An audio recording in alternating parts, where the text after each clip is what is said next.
Hello hi, welcome back to my channel. मी आज माझ्या मैत्रिणीच्या घरी आले. माझी मैत्रीण म्हणजे ती खूप छान आहे. तुम्ही तिला खूप मिस केलंय. ती माझ्यासाठी मेथीचे पराठे गरम करते, जे सकाळी घरातली जी रोज कामाला बाई येते ती बनवून घेते, ती माझ्यासाठी खास गरम करते. आणि आज आम्ही छान टाइम स्पेंड अर्धा केला, आता पुढचा करणार आहोत. आणि परत आम्ही फिरायला पण जाणार आहोत. त्याचा एक वेगळा व्लॉग असणार आहे. पण हो, तुमची सगळ्यांची लाडकी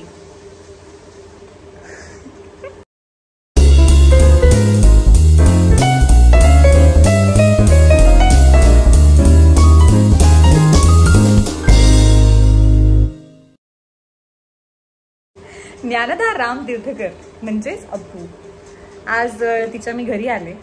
आणि आम्ही आज दोघींनी छान प्लॅन केलं. आम्ही मस्त बाहेर फिरायला जाणार आहोत, मज्जा करणार आहोत. पण त्याच्याच आधी खूप दिवसांनी भेटल्यानंतर काहीतरी कसं आठवण म्हणून पाहिजे, म्हणून मी याचा हा ब्लॉग बनवते.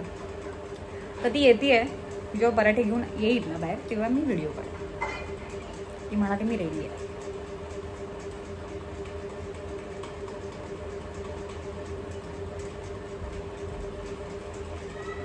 हे बघा, नम्रताचा मेकअप आणि आता आंघोळ करून बाहेर आलेली मी. नादा मस्त छान आंघोळ करून आली आताच. आणि खास मस्त गरम गरम मेथीचे पराठे आणि दही आणलंय.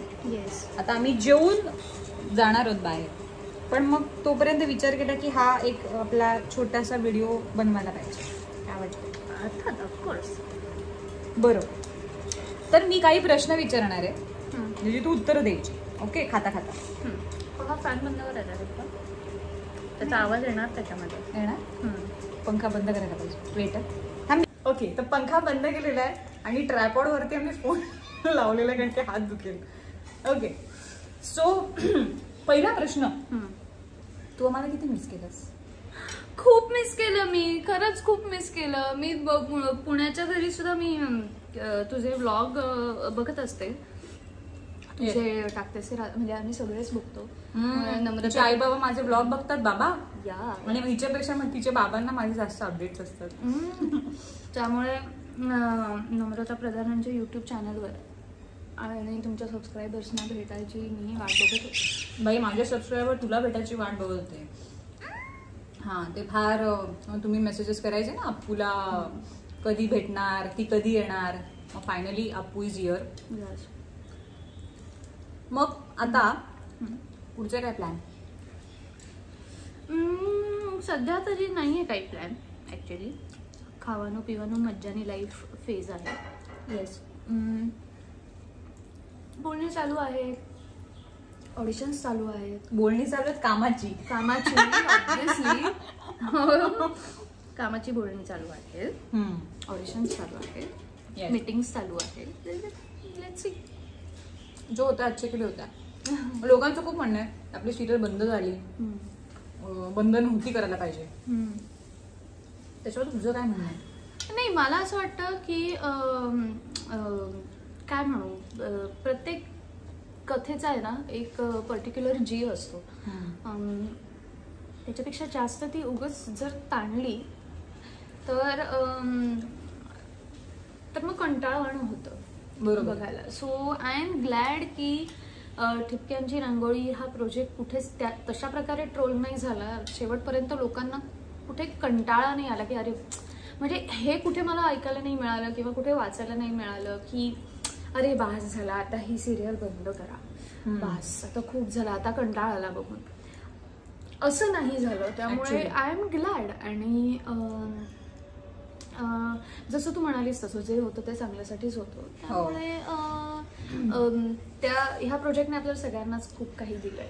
त्यामुळे ते घेऊन आता मी सगळेच पुढे मार्गक्रमण करणार आहोत. So let's see. असेच नवीन नवीन प्रोजेक्ट्स, नवीन नवीन कॅरेक्टर्स घेऊन येऊच की तुमच्या समोर. अप्पू आता तुम्हाला ज्ञानाला दुसऱ्या लुक मध्ये दिसणार आहे. हे तुम्हाला टिपक्यांच्या रांगोळीमध्ये पॉसिबल नसतं.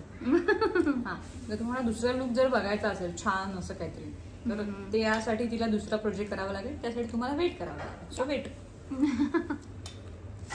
आता आपण एवढं छान शो केला, आपण एकत्र खूप राहिलो, आपण मज्जा मस्ती केली, तर या इंडस्ट्रीमध्ये असं मी खूप ऐकलं सेटवरचे किस्से लोकांचे, डिमोटिवेशन, परत मग डॉमिनेट करणारी माणसं. आपल्या सेट बद्दल किंवा आपल्या माणसांना घेऊन तुझं काय म्हणणं आहे? लकीली एक खूप चांगली भट्टी जुळून आली होती ठिपक्यांची रांगोळीच्या एंटायर टीमची. म्हणजे मी फक्त ऍक्टर्स नाही म्हणत, म्हणजे from writers to actor, director, literally spot दादांपासूनही मी सगळी माणसं सांगते, कारण त्यांच्या मूडवरती सुद्धा बरेचदा आमचा मूड अवलंबून असतो. कारण म्हणजे जेव्हा एखादी गोष्ट न मागता मिळते असं एक आपले लाड होतात तेवढे सेटवरती, किंवा एडीजचं कोऑपरेशन, प्रोडक्शनचं कोऑपरेशन, ह्या सगळ्याच गोष्टी खूप छान होत्या सगळ्या. आणि तो डॉमिनन्स, मोटिवेशन, डिमोटिवेशन ह्या गोष्टी बद्दल बोलायचं झालं तर त्या कुठेही तू काम कर, कुठल्याही फील्डमध्ये तू काम कर, तुझं प्रोफेशन काहीही असो, ह्या गोष्टी तुला डेली फेस करायला लागतात. कारण जेव्हा तुम्ही खूप माणसं जेव्हा तुम्ही एकत्र काम करता तेव्हा प्रत्येकाचं टेम्परामेंट, प्रत्येकाचा स्वभाव, प्रत्येकाची थॉट प्रोसेस आणि प्रत्येकाची आपलं म्हणणं दुसऱ्यांसमोर मांडण्याची पद्धत ही वेगळी वेगळी असते. आणि त्याच्यासाठीच टीमवर्क लागतं असं मला वाटतं. की आज नम्रताचा म्हणावा तेवढा मूड नाहीये, कारण किंवा आज नम्रता थोडी ॲग्रेसिव्ह आहे, किंवा आज ज्ञानदा थोडी शांत आहे, किंवा आज त्यांनी आज खूपच एनर्जेटिक आहे, असं म्हणजे प्रत्येकाचं काहीतरी एक वेगळाच झोन असतो रोज. कारण म्हणजे तू रोज ही नम्रता आहे, हा तो साचा आहे, तो तसाच्या तसा रोज नाही बघायला मिळत. आणि त्यामुळे प्रत्येक दिवशी ह्या गोष्टी फेस करायलाच लागतात. त्याच्याशी आपण कोपअप कसं करतो आणि त्या माणसाला आपण कसं कोऑपरेट करतो, किंवा त्या माणसाला आपण कसं समजून घेतो, म्हणजे प्रत्येकालाच आपण कसं समजून घेतो, एकमेकांमध्ये आपलं काय आणि कशा प्रकारचं अंडरस्टँडिंग आहे, त्यावर मग ते डेली रुटीन आपलं ठरतं, किंवा आपला दिवस कसा जाणार आहे ते ठरतं. आणि ह्या सगळ्यासाठी सगळ्यात महत्वाची गोष्ट आहे ऍक्सेप्टन्स. म्हणजे जेव्हा मी नम्रताला ऍक्सेप्ट करते द वे शी इज, म्हणजे एक माणूस म्हणून सुद्धा म्हण, किंवा ऍक्टर म्हणून सुद्धा म्हण, फ्रेंड म्हणून म्हण, जेव्हा मी नम्रताला ऍक्सेप्ट करते तेव्हा एखाद दिवस नम्रताचा मूड किंवा नम्रताचा टेम्परामेंट जर चांगला नसेल तर I have to accept that also. जेव्हा तुम्ही ते ऍक्सेप्ट करायला सुरुवात करता तेव्हा सगळ्या गोष्टी खूप सोप्या होतात असं मला वाटतं. आणि ते ठिपक्यांची रांगोळी ह्या प्रोजेक्टनेच मला खूप शिकवलंय, किंवा ह्या ग्रुपने मला खूप शिकवलंय. येस, ऍक्च्युली आपल्या म्हणजे काय म्हणतात त्याला लकच म्हणू शकतो. अशी माणसं सगळी एकत्र येऊन, मला कधी आठवतच नाही ना आपल्या सेटवरती एकदम असं एका कॅरेक्टर म्हणजे एखाद्या व्यक्तीला घेऊन असं खूप भांडण झालंय किंवा राग सगळ्यांच्या मनामध्ये. भांडण झाली नाहीये असंही म्हणणार नाही मी, भांडणही झाली, म्हणजे वाद झाले, किंवा काय म्हणू एक काय चर्चासत्र भरली गेली, किंवा तुझं म्हणणं मला पटत नाहीये किंवा माझं म्हणणं तुला पटत नाहीये, ह्याही गोष्टी झाल्या. But at the end of the day किंवा at the end of the discussion काहीही झालं तरी आय हॅव टू रिस्पेक्ट तुझं मत, यू हॅव टू रिस्पेक्ट माझं मत. त्याच्यामध्ये जेव्हा एक टीम किंवा एक 10 लोक कुठेतरी एक सुवर्ण मध्य काढायचा प्रयत्न करतात तेव्हा तो प्रोजेक्ट किंवा ते काम किंवा ती कंपनी काहीही असो, मी फक्त सेटचं म्हणत नाही किंवा फक्त शूटिंगचं म्हणत नाही, ते काम चांगलंच होतं. आपल्यामध्ये आणि ती एक क्वालिटी असते ना की झाल्या गेल्या गोष्टी आपण सोडून पुन्हा एकदा आपण नव्याने स्टार्ट करतो. डेफिनेटली. त्याच्यामुळे मला असं वाटतं आमचं होल प्रोजेक्ट एक त्या बेसवर चालला आणि त्याच्याचमुळे आमचे सीन छान व्हायचे, आम्ही मजा करायचो. आणि तुम्ही बघतच होतात माझे ब्लॉग्स, आम्ही जे काही रील करायचो, आम्ही व्हिडिओज शेअर करायचो, स्टोरीज शेअर करायचो, त्याच्यातनं तुम्हाला आमची मज्जा मस्ती बघायला मिळायची, आमचा बॉन्ड बघायला मिळाला. आणि एंड ऑफ डे सिरियल संपल्यानंतर पण आम्ही सगळे असेच आज हार्टली कनेक्टेड आहोत एकमेकांशी. आमचं बोलणं वागणं असं काही बदललेलं नाहीये. जे आम्ही सेटवर मस्ती करत होतो, मज्जा करत होतो, जे आमचं कनेक्शन होतं ते आजही तसंच आहे. आणि म्हणून आम्ही दोघे एकत्र बसून आज मेथी पराठे दे खातोय. ओके, सो ही तर मजा मस्ती आमची खूप होती. आणि ती म्हणाली ते खरं आहे, आमच्या सेटवर कोणाचे स्वभाव सेम नव्हते. आम्ही एकमेकींना मुळात जास्त करून आम्ही 5 जण, लाईक सुप्रियाताई, तन्वी, सई, मी, ज्ञानदा. सई खूप नंतर आली, अर्ध वर्ष म्हणजे 1 वर्ष संपल्यावर, 1 वर्ष संपूनच ना, पण ऑलमोस्ट. हा, एक असं झालेलं की अरे हा ग्रुप झालेला आहे. सई परत त्यात ऍड झाल्यानंतर एखाद्या व्यक्तीला एक्सेप्ट करणं पण ही अवघड असते एखाद्या ग्रुपसाठी गोष्ट, ऑफकोर्स, कारण की स्वभाव माहीत नसतो. पण जेव्हा आम्हाला तिचा स्वभाव कळला ना आणि आम्ही 5 जण इतक्या छान आता मेट झालो, छान मस्त मजा मस्ती करतो. आणि विचार, प्रत्येकाचं म्हणणं काय, प्रत्येकाचे विचार काय 5 जणींना माहिती आहे. सकाळचं एक हाय जे असतं ना, सकाळचं हाय, गुड मॉर्निंग, येस, त्या टोन वरती कळतं आज नम्रताचा दिवस कसा जाणार आहे किंवा आज ज्ञानदाचा दिवस कसा जाणार आहे. हाय, गुड मॉर्निंग. आणि हे कधी कधी व्हायचं म्हणजे आमचं गुड मॉर्निंगनीच कळायचं की भाई काहीतरी बिनसलं तर काहीतरी गेलेलं आहे. Good morning, high, how are you, असे काही दिवस असायचे त्या. येस, हो. आणि तशी खूप म्हणजे तेवढं आम्ही एकमेकींना ओळखायला लागलो होतो आणि आता खूप ओळखतोय. त्याच्यामुळे काही झालं तरी आम्ही आजही तसेच बोलतो. आता मी व्हिडिओमध्ये तसे बोलतो, पण आमची भाषा काय अजून बंद झालेली नाही.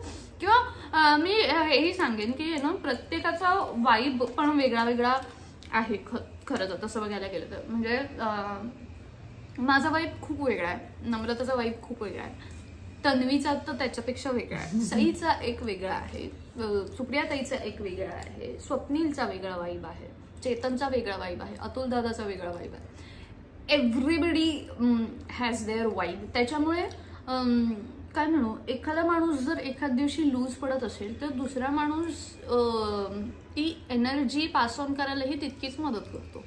म्हणजे जेव्हा Wien you talk about a group, म्हणजे तशी त्या मानाने मी बरीच शांत आहे ऍक्च्युली. हो, ऍक्च्युली खूप शांत. पण म्हणजे पण ज्या दिवशी म्हणजे एखादी व्यक्तीची, म्हणजे जेव्हा एखादी शांत व्यक्ती असते तेव्हा त्या व्यक्तीची एनर्जी आज कमी आहे का जास्त आहे हे जज करणं खूप अवघड जातं समोरच्याला, म्हणजे ह्यांना. म्हणजे की ही स्वभावाप्रमाणे आज शांत आहे का आज काहीतरी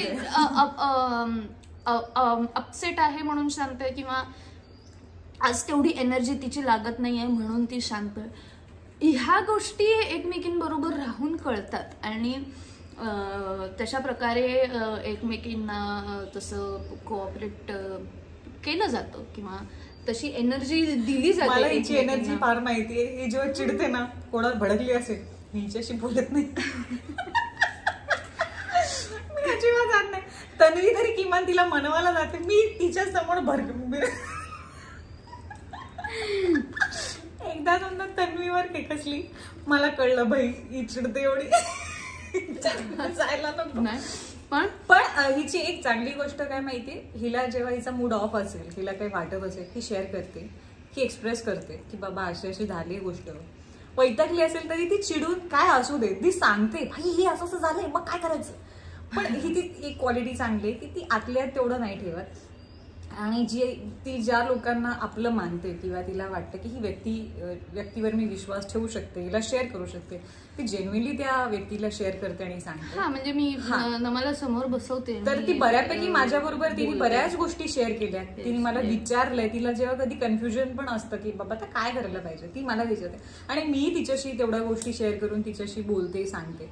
तर आमचं असं छान एक खूप छान. आणि मला असं वाटतं असे बरेच रिलेशन्स आहेत म्हणजे मैत्रीमध्ये माहिती नेहमी ते तर बेस्ट फ्रेंड म्हटलं की सतत कॉल मेसेजेस भेटणं हे फार असं लोक समजतात, पण मला असं वाटतं असं नाही.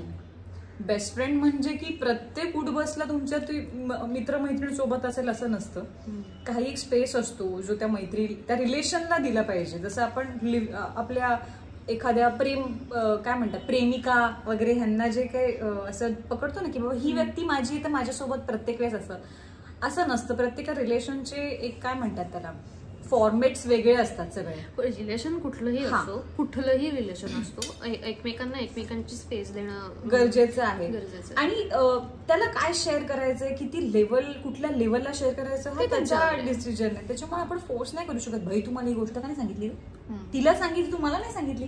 हा आमच्यामध्ये ही पण गोष्ट होत नाही. काही गोष्टी हिच्या तन्वीला जास्त माहिती आहे ज्या मला माहित नाहीये. काही गोष्टी हिच्या अशा आहेत की ज्या मला माहिती तन्वीला माहित नाही. सेम सई आणि सगळ्यांबाबतीत असं आहे. तर आमच्या 5 जणांमध्ये ह्या गोष्टी फार होतात. पण आमच्या 5 जणींमध्ये कोणी हा विचार नाही केला बाई हिला का सांगितलं, मला सांगितलं नाही. तर त्याच्यामुळे मला असं वाटतं आमची फ्रेंडशिप एवढी छान आणि एका मॅच्युअर्ड लेवलला आजपर्यंत टिकली आहे ना. बाई आपला पराठाईचा अजून संपला नाही एवढं बोलतो आपण. चवीने खाते मी. फोन घेऊ दे. आई तू घ्यायच्या मिनिटात थोडं का तू दिसत नाही. मला वाटलं आम्हाला तुझं सजेशन नकोय प्लीज. म्हणूनच थांबले होते. नम्रता सुमिराज तिची मालिका बघताय तुम्ही तर बघा, बघितली नसेल तर परत बघा. थँक्यू. मन धागा धागा राईट ना ग. हा मन धागा धागा. ओके तर आता मला खूप प्रश्न पडतात, काय विचारायचं नाही जरा. बरं नाही ना चल.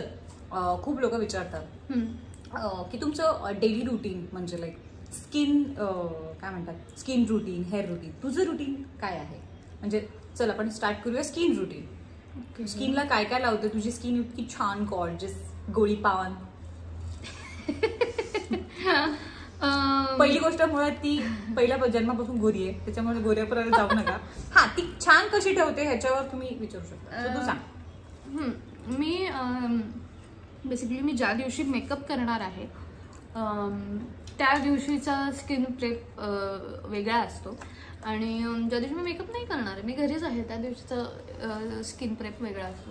मी आंघोळ केल्यानंतर किंवा जेव्हा मी तोंड धुते, एकदम माझी स्किन थोडी ड्राय साईडला झुकणारी आहे. सो मी जेव्हा तोंड धुते त्याच्यानंतर मी ॲलोवेरा जेल लावते किंवा साधं मॉइश्चरायझर लावते. मी बाकी काहीच लावत नाही. जेव्हा मी घरात असते तर मला बाहेर पडायचं नाही.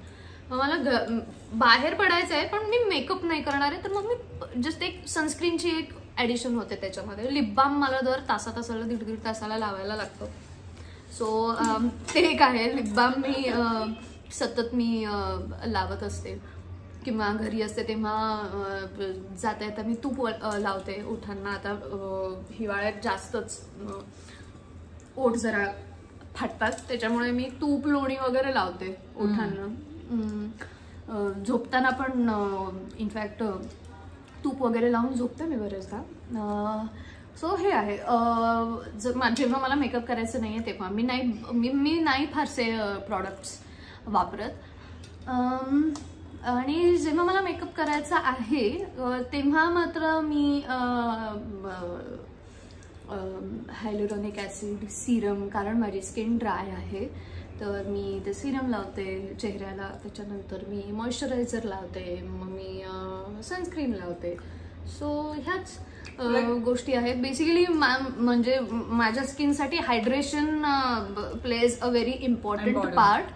त्याच्यामुळे माझ्या प्रत्येक प्रॉडक्टमध्ये हायलुरॉनिक ॲसिड जास्त प्रमाणात आढळतं असं म्हणायला हरकत नाही. कारण I don't need vitamin C किंवा म्हणजे टू ब्राईटन माय स्किन किंवा नायसिनामाइडची मला गरज नाही किंवा ब्राईटच आहे नाही तसं नाही, पण सॅलिसिलिक ऍसिडची गरज नाही आहे, म्हणजे ॲक्ने प्रोन स्किन नाही आहे माझी, त्याच्यामुळे एक आणि I believe in the less is more. जितके कमीत कमी प्रॉडक्ट्स वापरले जातात माझ्याकडनं तितके कमीत कमी प्रॉडक्ट्स वापरायचा मी प्रयत्न करते. हां, आणि माझ्या बॅगमध्ये एक मिस्ट असतं जे मी अगदीच म्हणजे गरज पडली तर जस्ट मध्येच एक डोस ऑफ एनर्जी किंवा फ्रेशनेस. मी मिस्ट आणि कधी लिप बाम नसलं की ती आहे गिरेक तिच्याकडनं घ्यायची. माझ्या प्रत्येक बॅग मध्ये किंवा प्रत्येक पाऊच मध्ये कुठला ना कुठला तरी लिप बाम असतोच असतो. प्रवासामध्ये कसं होतं माहिती, हिच्या बाजूला जेव्हा कधी बसली असेल, हिने आता लिप बाम लावलं, मग तुम्ही थोडा इथे बघाल असं असं, तिला परत बघितलं तिच्या आता दुसरं मी खूप लिप बाम. आणि मी आता तर मी माझ्याकडनं हे आपसूक होतो की माझी कुठली स्लिंग असेल किंवा इनफॅक्ट मी जीन्स ज्या दिवशी घातलेली असेल तर म्हणजे एका बाजूला मोबाईल आणि एका बाजूला लिप बाम असतो माझ्या पॉकेटमध्ये. लिप बाम पाहिजे, ओके पाहिजे, घ्या ओके. असंही ट्रॅव्हलिंग मध्ये तिचे लिप्स नेहमी ग्लॉसी असतात ज्ञानदाचे, कारण माझे ओठ बाकी तुम्हाला कोणी काय दिसणार नाही, ज्ञानदाचे ओठ चमकताना. एक दिवस मी लिप बाम नाही लावला, आता दुसऱ्या दिवशी रक्त येतं. तिचे खूप एक्स्ट्रीम ड्राय होतात त्याच्यामुळे ती लिप बाम. आणि मी पाणी भरपूर पिते. हो, ज्ञानदा पाणी खूप पिते. जस्ट पाणकोंबडी शिका ज्ञानदाकडनं. मला तिने ते एक आहे गुड आहे, पण तिचं simple and sober skin care आहे. ती जास्त काही काय म्हणतात एक्स्ट्रीम लेवलला प्रोडक्ट्स वगैरे असं काही ती वापरत नाही. She is very simple and sober. तर अशा प्रकारे ज्ञानाचं रुटीन आहे. यस. आणि ती जेवता ती अर्ध जेवण ती तुपाचं करते. या ते आहे, दॅट्स वाय शी ब्युटिफुल. तुपाने जगते ती माझ्याही घरी राहायला आलेली तेव्हा तर बाबा तिच्यासाठी खास तुपाचा डब्बा आणावा लागलेला. तिनेच एकदा तूच मागवलेलं, माझ्या घरचं संपलेलं का काहीतरी झालेलं. हा, आणि मग तिला झालेलं की बाई मला तूप खायचं, मग तिने तिचा डबा स्विगी. कारण आपण घरी गेल्यानंतर काहीतरी खिचडी, थोडासा भात खा. भात तर विदाऊट तूप खातच नाहीये, त्याच्यामुळे तूप. पण आमच्या होल ग्रुपमध्ये सोबत जास्त कोण राहिलं असं तर ज्ञानदा तू आणि मीच राहिलो ना गं. म्हणजे माझं तिच्यावर जवळ आणि तिच्या घरी जसं येणं म्हणजे नव्हतंच, त्यामुळे ती माझ्या घरी यायची, कारण की सेट जवळ माझं घर होतं ना, दॅट्स वाय. कारण ते है ना. आणि नाही पण कारण ते नाहीये खरं तर, म्हणजे आपण येता जाता आपण म्हणजे अगदीच कुठे बाहेर जायचं असेल तर पहिलं ऑप्शन तूच असायचीस, कारण आपण अगदी जवळ राहतो आणि सेट पासून दोघींचीही घरं जवळ आहे. पण हा जो सीन झाला होता की मला नम्याच्या घरीच मी राहिले होते काही दिवस, मला पावसाची भीती वाटते. किती वाजता आलेली ते पण सांगून टाक. रात्री 2:30 वाजता मी नम्याच्या घरी गेले होते, कारण इतके ढग वाजत होते आणि इतकी वीज कडाडत होती. त्या दिवशी पाऊस खूप एक नंबर पडत होता, वीज कडकड चाललेली, आवाज वगैरे भरपूर, आणि हिचं जाताना ना चेहरा उतरला होता. हो एक्झॅक्टली, हो सेटवरनं निघतानाच मला असं झालं होतं की मी कशी राहणार. आणि त्याच्या काही 2-3 दिवसाआधीच मला कळलं की ही खूप घाबरते. पण माझं असं होतं की ओके असे असतात घाबरणारे लोक असतात. त्याच्यानंतर मी रात्री झोपेत आणि हिचा मला इतक्या रात्री फोन आला, मी मुळात पहिला फोन बघितला तरी घाबरले, कारण की ही पण इथे एकटीच राहते. ऑफकोर्स कधी कधी तिचे फ्रेंड्स असतात नसतात, पण ती मोस्टली एकटी असते. घाबरले. नमा असेल, नमा होती तेव्हा, राईट, नमा. पण ती नव्हती तेव्हा, ऍक्च्युअली नव्हती ती. असते तेव्हा ती राहायची, पण जेव्हा ती नसायची तेव्हा मग दुसरी नमा होती. तर तिचा फोन आल्यानंतर मी थोडी घाबरले, म्हणलं एवढ्या रात्रीचा फोन कसा काय झालं. उचललं, ऐक ना मला भीती वाटते. ती रात्री 2:45 वाजता घरी आली. बापरे, म्हणजे तो दिवस मी कधीच विसरणार नाही. आणि एकदा त्याच रात्री का आय थिंक दुसऱ्या दिवशी झोपेत तो की गाढ झोपलोय, वीज जोरात कडकडली. बाई मला एवढा जोरात पकडला, झोपेत घाबरले होते. तिला म्हटलं काय नाही तर मला ना लहान मुलांचा फील कसा असतो बाई, पोरं घाबरतात ना, सेम दुसरं लहान मूल होऊन जाते ही जेव्हा विजांचा आवाज येतो, कारण तो केवढा असतो तो. आणि मी पहिले म्हणजे लाईफ मध्ये मी फर्स्ट टाइम माझा एक पर्सन पाहिला जो इतका घाबरतो. मी ऐकलेलं घाबरत भीती वाटते, मलाही वाटायची पण एवढी नाही. अगं म्हणजे काय म्हणजे खरं सांगू तर ते माझ्यासाठी ना फार मेमोरेबल. म्हणजे आजही आठवले ना दिवस, पावसाळा, वीज कडकली की मला ज्ञानदा आठवते. तसे छान मेमरीज आमच्या आहेत आणि खूप छान. सकाळी उठवायला लागायचं मॅडम, ज्ञानो उठ बाई, पाणी तापलंय तुझं. हा थोडं आंघोळ, पाणी पण मी तिला पाणी पण मी ओतून द्यायचे. ताई आमच्या जायच्या आंघोळ करायच्या, शूट डायरेक्ट. ये हा तू पोचते. पण ऑफकोर्स तिच्यासाठी एक तर ती मेन तिचं कॅरेक्टर लीड होतं. तिच्यापासूनच मॉर्निंगचे सीन्स चालू व्हायचे. खूप कमी असं असायचं की सिक्वेन्स वाईज एखादा सीन इम्पॉर्टंट आहे, पोचवायचा आहे लवकर, नाही तर तिला जावं लागलं. त्यामुळे काय बाबा मॅडमची सेवा करणं आमचं काम होतं. आणि आम्ही मजा करायचो. रात्री छान मस्त गप्पा मारत मारत झोपायचो. कधी कधी ती इतक्या गप्पा मारायचो की गप्पा मारता मारता कोण कधी झोपलंय कळायचं नाही. सकाळी उठल्यावर रात्री आपण गप्पा मारत होतो, झोपलो पण. तू झोपायचं हे तू नेहमी मी सांगितलंच ना की बोलता बोलता झोपून जायचं, कळायचंच नाही. त्याच्यामुळे तुला ट्रिपला गेल्यावर डमशेऱ्यांमध्ये तुला टीम मध्ये घ्यायला नकोच वाटतं, कारण एक प्लेअर बाद होतो थोड्या वेळाने, तासाभरांनी. आणि ऍक्च्युली आमच्या एवढ्या सगळ्या गोष्टी झाल्यानंतर आमच्या ट्रिप पण छान सगळ्या झाल्या. एक पहिली जी ट्रिप होती ज्याच्यामध्ये ऍक्च्युअल आमच्या सगळ्यांचे बॉन्ड झाले, तेव्हा ज्ञानदा नव्हती तिच्या कामामुळे. बट अदर जे आम्ही ट्रिप्स वगैरे केल्या तेव्हापासून आतापर्यंत आम्ही आता ट्रिपच करतोय. आता इकडे जायचंय तिकडे जायचं, आमचे प्लॅन्स अजून काही बंद होत नाहीये. आमची चर्चा कधी झाली तर आमच्या ट्रिपला जायची ही चर्चा होते. आणि आता आम्ही गर्ल्स ट्रिप करणार होते लवकरच. तन्वी, सई, मी, ज्ञानदा. आय थिंक न्यू इयरला आपण करायला पाहिजे. जसं आपण एलिफंटाला गेलेलो. ओ लाईक दॅट. अच्छा करूया ना अशी एक ट्रिप छान वन डेची आपण मस्त करूयात, फिरूयात मस्त, स्ट्रीट फूड खाऊयात, शॉपिंग करूयात, street shopping. Oh my God. असं काहीतरी. ओके, तर गप्पा मारता मारता माझं तर संपलं. तर आता आमचा व्हिडिओ पण खूप मोठा झालेला आहे. पण आय होप तुम्हाला हा व्हिडिओ आवडला असेल. ज्ञानदाची पण खूप इच्छा होती की आम्हाला असा छान व्हिडिओ करायचा, म्हणून मी आज खास घरी आले आणि आज आम्ही गप्पा खाता खाता मेथी पराठी गप्पा मारले. तुम्हाला हा व्हिडिओ कसा वाटला सांगा कॉमेंट करून. आणि अजून ज्ञानदाचे काय व्हिडिओ तुम्हाला बघायचे, ट्यूड अँड ऑल सगळं सांगा. हा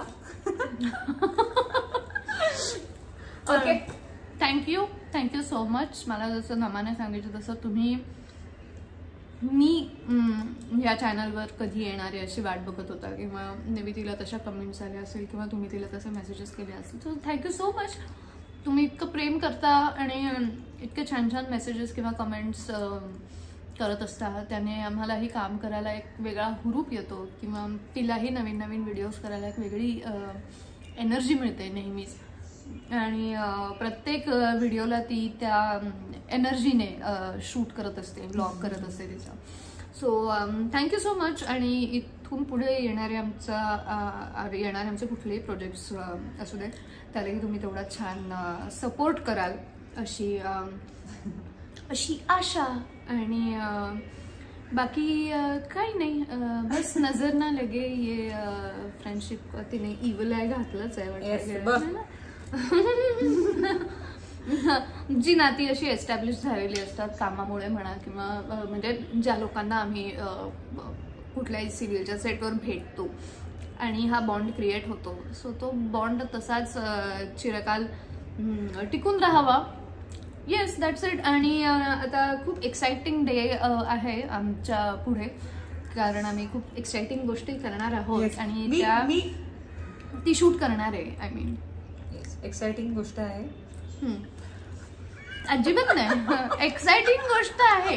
काय आहे ते सरप्राईज मी नाही बोलणार. पण खूप छान असणार आहे सगळं काही. आणि यापुढे पण होणाऱ्या गोष्टी, ब्लॉग्स, व्हिडिओ सगळं मी खूप छान विचार केलेला आहे. आणि आता मी माझ्या गोष्टींकडे फोकस करतेय पहिल्यापेक्षा जास्त. एडिटिंग, अँगल्स, काय काय शूट करायचे, कॉन्टेंट काय असायला पाहिजे, सगळ्या गोष्टी. So thank you for watching this video. तुम्हाला व्हिडिओ आवडला असेल, तुम्हाला काय काय वाटतंय तुम्ही कॉमेंट करून नक्की सांगा. सबस्क्राईब करायला विसरू नका, शेअर करायला विसरू नका. बाकी बेल ऐकून बेल ऐकून दाबा. हा, आणि thank you. Take care. Bye bye. Bye bye.